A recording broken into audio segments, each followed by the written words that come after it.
Para hacer nuestros primeros jabones artesanales con ingredientes con aditivos interesantes, no necesitamos gastar una fortuna.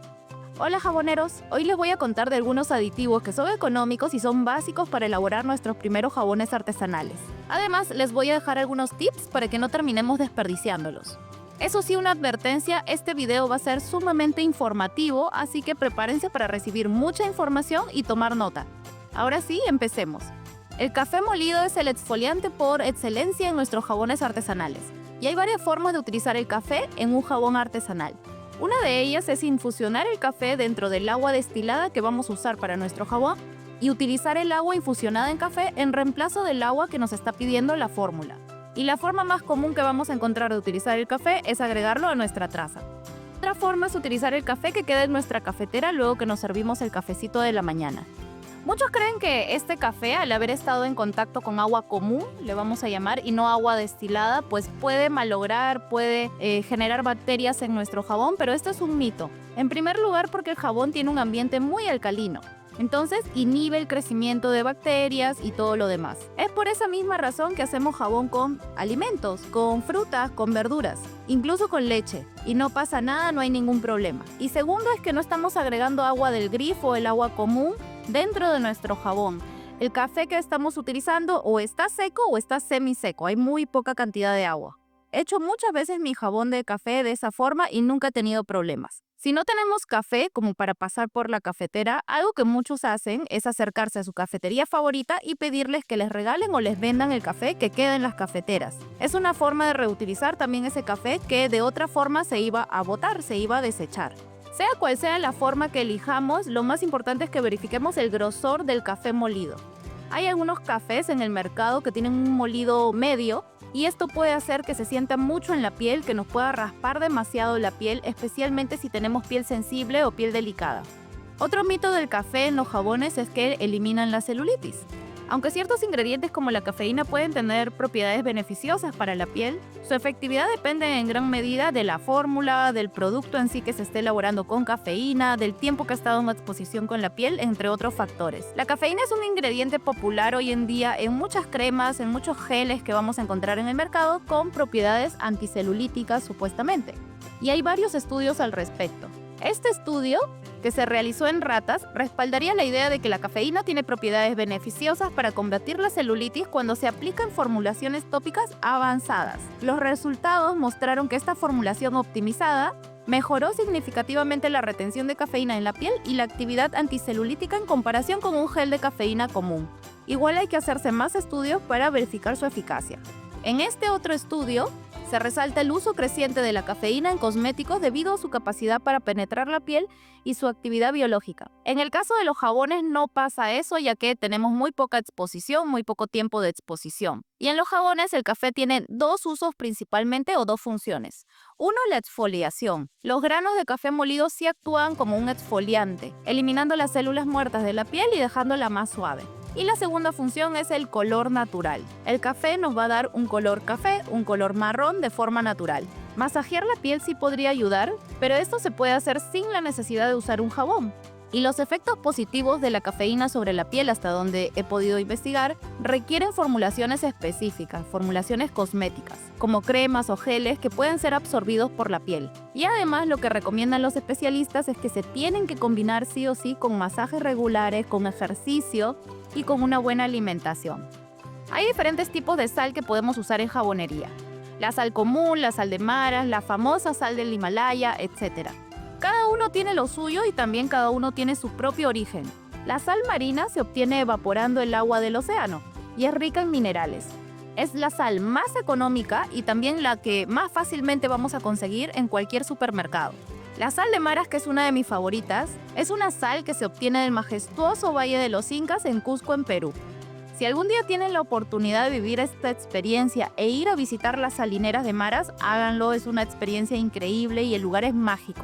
La sal de maras se obtiene a través de la evaporación y cristalización por el sol del agua salada que proviene de fuentes subterráneas y tiene este color rosado suave, muy suavecito, debido a la alta concentración de hierro que tiene la sal.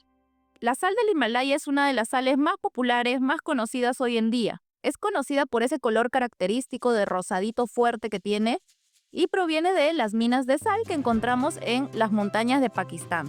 Y si bien hemos escuchado y hemos leído en muchos artículos, sobre todo en los últimos años, hablando sobre los beneficios de la sal del Himalaya, también vemos artículos más recientes que podrían ser controversiales. La sal del Mar Muerto es una de las sales más estudiadas también. El Mar Muerto, que limita con Israel, Cisjordania y Jordania, es un lago salino, súper salado. Es por esta razón también que las personas pueden flotar en el Mar Muerto.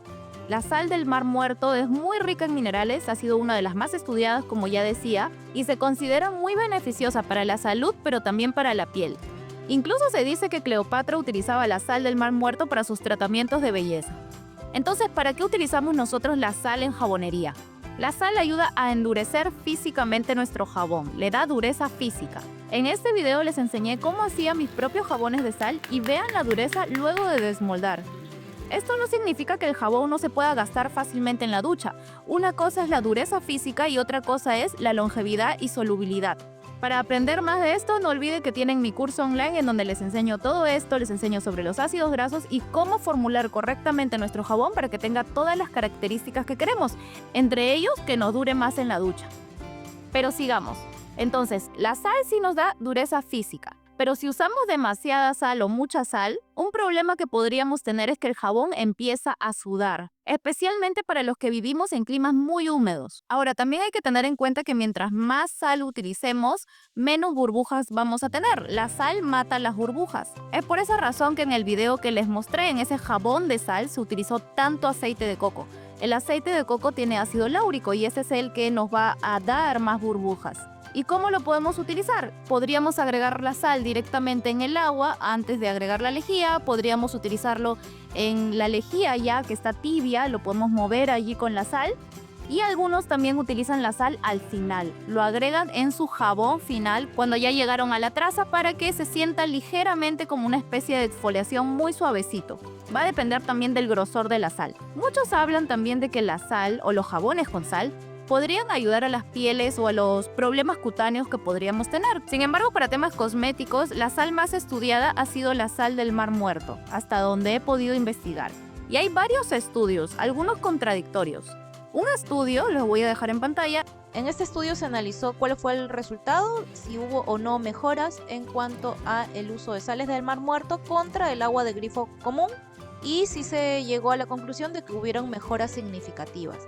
Y en otro estudio que se realizó de forma aleatoria a 86 niños con dermatitis atópica, si bien sí hubieron mejoras observables, lo que dicen pues los especialistas es que ninguna de las formulaciones con sal de Mar Muerto fue estadísticamente mejor que el del control.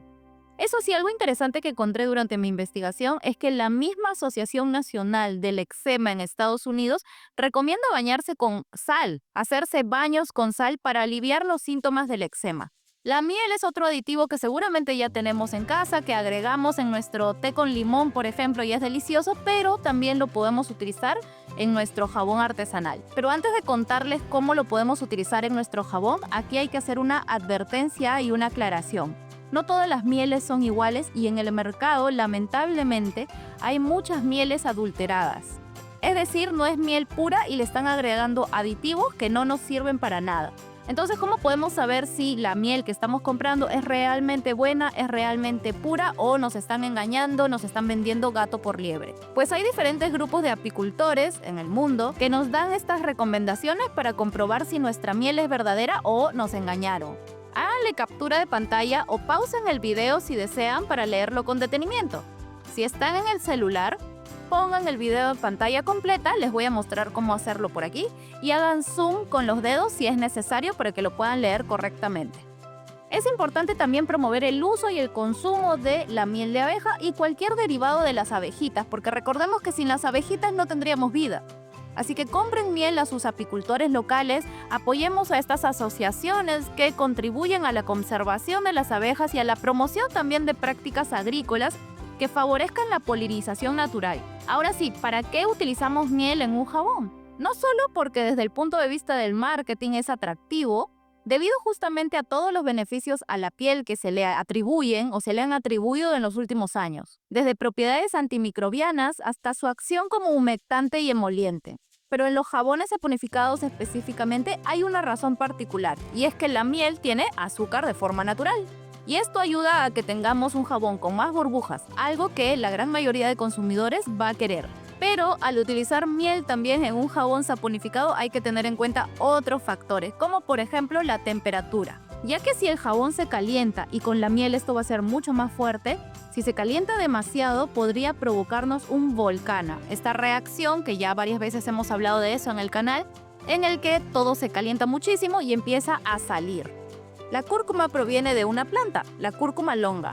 En el sudeste asiático se utiliza no solamente como especia para cocinar, sino también como componente especial para ceremonias religiosas o culturales. La cúrcuma contiene curcumina, la cual ha sido estudiada ampliamente por la ciencia debido a los beneficios para la salud que se le atribuyen. Se han realizado estudios tanto en laboratorio como en organismos vivos sobre el uso de la curcumina para tratar enfermedades de la piel. Se ha encontrado evidencia de que la curcumina podría ser efectiva en el tratamiento de varias condiciones de la piel. Sin embargo, la baja biodisponibilidad oral, es decir, la poca absorción en el cuerpo y su metabolismo limitan su efectividad en uso en vivo. Se dice que la curcumina tiene importantes propiedades para la cicatrización de heridas, acelerando las distintas etapas del proceso natural de cicatrización. Todos estos estudios obviamente son a nivel tópico y también en cosméticos como geles o cremas. En jabones no hay evidencia, hasta donde sé, que apoye esas creencias populares que tenemos sobre la cúrcuma. También hay muchos que dicen que la cúrcuma puede eliminar el acné, y por temas legales, al menos en la gran mayoría de países, no podemos decir que trata o cura enfermedades o problemas de ese tipo. Entonces, ¿para qué lo utilizamos en el jabón? En el jabón lo utilizamos porque nos da un color de forma natural que va del dorado al naranja. El color al final va a depender de la cantidad que estamos utilizando, además de los otros aditivos e ingredientes que tiene nuestro jabón. Primero, ¿qué es el carbón activado? Es un polvo negro ultra fino que se obtiene de materiales naturales como cáscaras de coco o de madera, que han sido sometidas a altas temperaturas. Es tan poroso que actúa como un atrapasuciedad, atrapa impurezas. Es por esta razón que el carbón activado se ha convertido en uno de los aditivos favoritos de las empresas que trabajan productos para pieles mixtas o grasas, porque cumple con esta promesa de limpiar en profundidad, quitar toda la suciedad y las impurezas. A pesar de que sí tiene esta habilidad por la porosidad que tiene y por el poder de absorción que tiene, la ciencia dice que no hay pruebas suficientes para afirmar de que ayuda a eliminar el acné. Bueno, ahora les dejo mis tips finales para que no desperdicien sobre todo ingredientes. Un grave error de nosotros los jaboneros es que nos emocionamos y empezamos a comprar aditivos por doquier. ¡Ya nos exhibiste! Y lo que suele pasar es que cuando ya nos toca hacer el inventario, por ejemplo, de nuestros productos, de nuestros insumos, nos damos con la sorpresa que muchos de esos insumos ni siquiera los usamos y ya vencieron. Así que te voy a dejar 3 tips finales para que no te pase y también para que puedas cuidar tus insumos. Cuando compres un nuevo insumo, archívalo, guárdalo en un Excel, por ejemplo, en Google Sheets, en lo que tú desees. Apunta la fecha de compra y la fecha de vencimiento. Cuando te toque preparar un nuevo jabón, ordena el listado por los que están próximos a vencer y así puedes usar estos primero. Mi segundo tip es que guardes tus insumos que vienen, por ejemplo, en sobres, en bolsitas, que los guardes en envases herméticos. De esa forma no le va a entrar humedad al producto, al insumo, y se va a conservar mucho mejor. Y mi último tip es que para que entre lo nuevo debe irse lo viejo, como todo en la vida. Empieza con una tanda de aditivos que compres al inicio y si quieres comprar nuevos, pues ponte de tarea utilizar lo que ya tienes, al menos en gran parte. Porque de lo contrario lo único que estás haciendo es acumular más y más aditivos que al final todos sabemos que no vas a usar y se van a terminar desperdiciando. Y si te gustó este video, por aquí te dejo esta playlist que estoy segura que te va a interesar. Nos vemos en el próximo video. ¡Chao!